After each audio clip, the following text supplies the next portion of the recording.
Hey guys, Nick Espinoza, your chief security fanatic here, and today we're actually talking about the latest threat to national security, and that would be Grindr. Now, if you're not familiar with Grindr, it's basically the Tinder for the LGBT community. It has 27 million members, and one of the articles I read on this, and I quote, "It's so popular among its target audience that it has basically defined gay life for the past decade." Okay, there you go. It's very influential in that community. But here's the thing, and here's why it's a national security risk, and you probably know where I'm going with this. In 2016, Grindr actually sold itself to a Chinese company called Beijing Kunlun Tech Company Limited. Now, what's interesting about this, and what is basically an extraordinary move, which actually was reported by Reuters, the U.S. government is now forcing Kunlun to sell the app based on national security issues.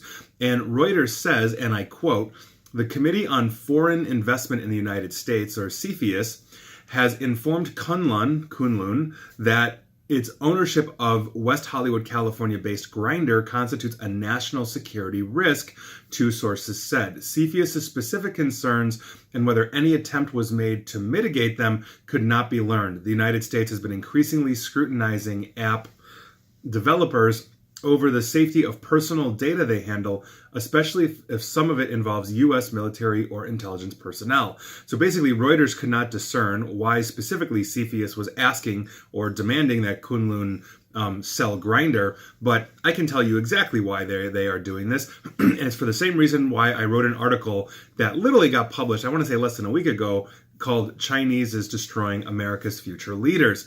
It's because if you are looking at a dating app, especially one like Tinder or Grindr, where you're basically hooking one horny person up with another horny person up, there is a lot of graphic content in there, from text to pictures to God knows what, and now it's actually being stored and owned by a company in China, which can then turn around and use that. So for example, imagine if you had, let's say, a gay man, for example, that hasn't been outed and is very high, let's say, in the US government. Now you have a whole bunch of very sensitive and damning information on that person in the hands of a Chinese corporation with ties to Beijing.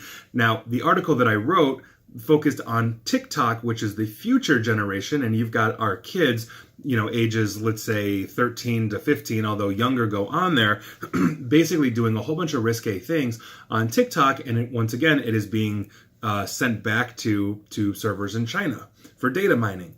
That is the world that we live in, and Grindr is apparently no different. And so I think we are going to have to increase the scrutinization of who owns what and where we are storing our data. But a lot of people don't necessarily realize that.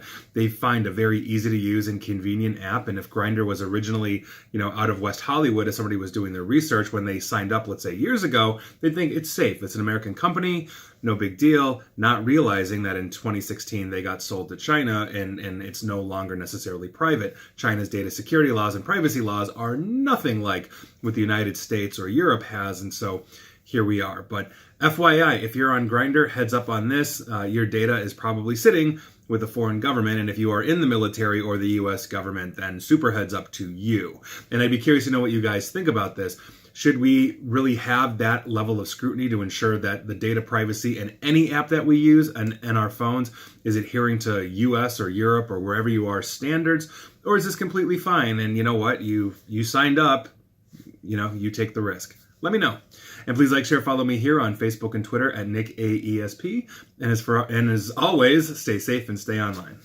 Thanks, guys.